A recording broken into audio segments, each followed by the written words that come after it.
Welcome everyone. In this video I'm going to be showing you How to animate world map in Synfig. First of all, I go to the internet and I search for world map image download.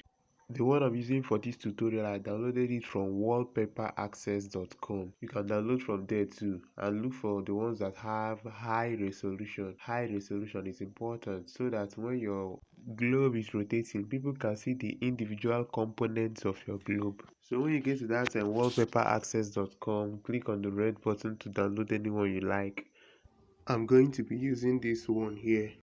After downloading it, I go back to Synfig Studio. When I get to Synfig Studio, I click on Files, then Import, and import the map that I just downloaded into Synfig Studio. Synfig Studio is a PC app, but I connected it to my phone somehow. So when you get it here, the next thing is to resize it. Click on this button and then drag it down.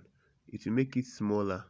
So resize it until you get it to the height you want. Look at the height I want it to get to. Okay, let me zoom it so that you can see the whole picture. Come to this place. This is where you control your zoom. You can reduce the screen resolution from that place. Look at how it is now. That is the size I'm looking at. Now this green button, this green point is used to move it. You can use it to move it around. So if I click it and hold it, I can move it around. Look at this. Next thing for me now is to go to the layers panel where I have the layer of what I just imported. What I want to do there is that I want to duplicate this thing so that I can have two of it. So you understand that Synfig works with layers. Everything in Synfig is a layer. So this is the layer. I right click and then go to duplicate. Is now two of it. So I can go and separate the second one from the first one. So I can drag it outside the canvas like so. Now you see that it's not straight. I want it to go horizontally, like straight in the horizontal way. So I click on shift before I drag. If you click shift and drag, you see that it cannot move out of the horizontal. If you follow that straight line, that is the power of shift and drag. After I've set it, the next thing I'm going to do is I'm going to group the two of them together as one, so they can be one function or one something. So I'll go, while holding shift, I click on the second one and then right click and group layer. Now you can control those two objects using one point. Now using this onion stuff point, I can use it to bring the control points of these two maps to the center of the two maps. So from that center I can control where the maps go instead of it being outside of it like this. I still want to duplicate it again so that the map can be longer. Okay, so I'll still go ahead, duplicate the new group. You see that I have a new group. I'll duplicate that group. Let me rename it first. Now I can duplicate it. Right click and duplicate. Now my duplicate is on top of the old one, so I just go there, drag it and bring it out to a new place. So this is my duplicate. It's out. I'll still use my shift key to make it in one place, to keep it horizontal. I'm going to try and adjust it so that it won't overlap or have space in between.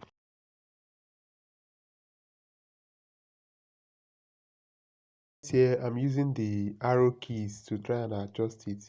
As you can see down here, I'm just pressing the arrow keys to adjust it until I get what I'm looking for.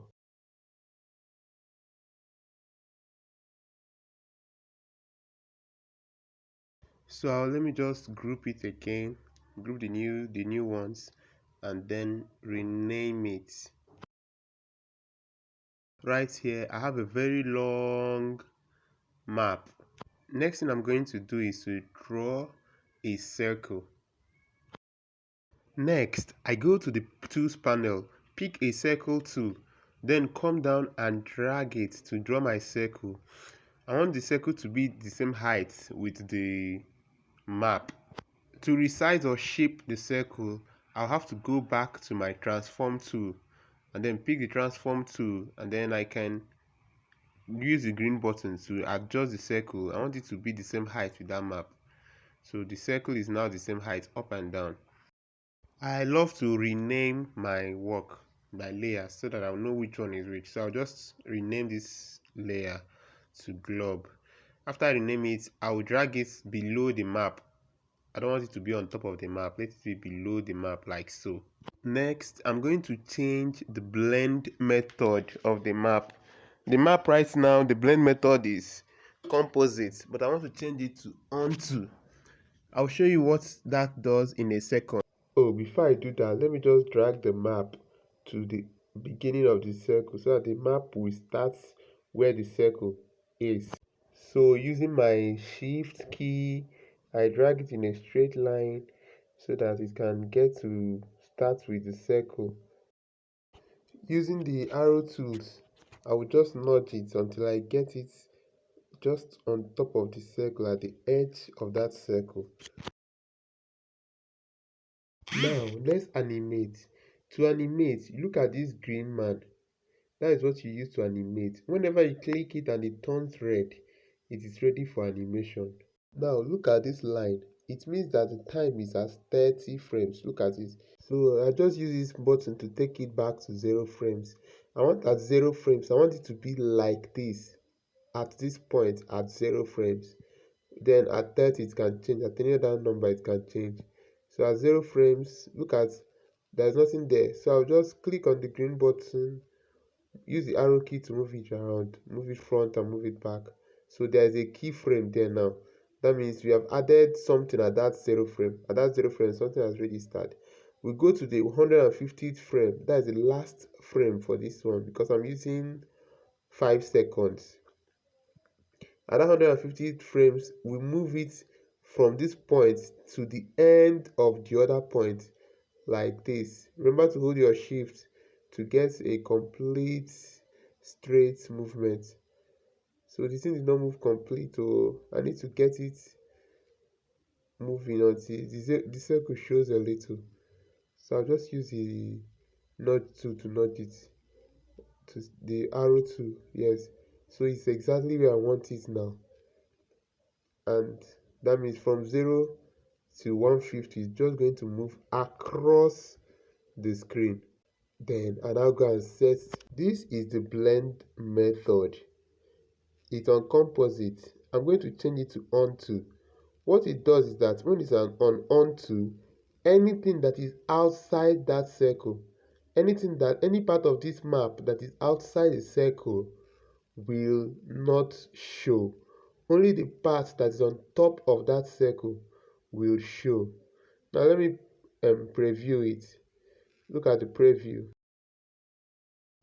Now I have my stuff rotating. So I can put it on a loop and let it keep rotating. Now when you finish this, the next thing you have to do is to export it when you finish whatever you're doing. Because there are so many things I could do to make this thing better, but because of time, I'm not going to do all those things. So I will simply export it. In other words, in Synfig terminology, we call it render. I will render it. To render it, simply go to Files, Render, and then you start rendering. It's not difficult. I know I was rushing this video because of time. I did this video since 16th and today is 22, 23 actually. I'm just doing the voiceover today. So please, if you have any question that you don't understand, maybe because I did not explain it well, please rush and ask me. I think I discovered that I answer better when you ask me one on one than when you you don't ask at all or you assume I should know it. Sometimes I might be teaching like because I know it and then I do not take time to explain some things that might be bothering you. So please feel free to ask me some questions. Okay, I'll be happy to answer.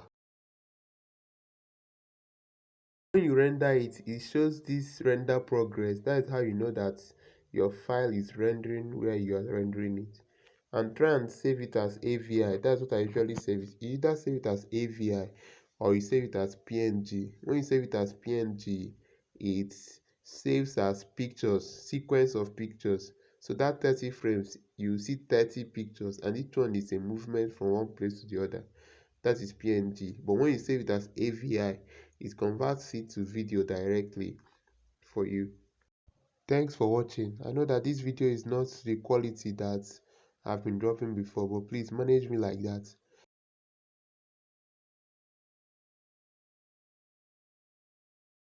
Here is the final animation.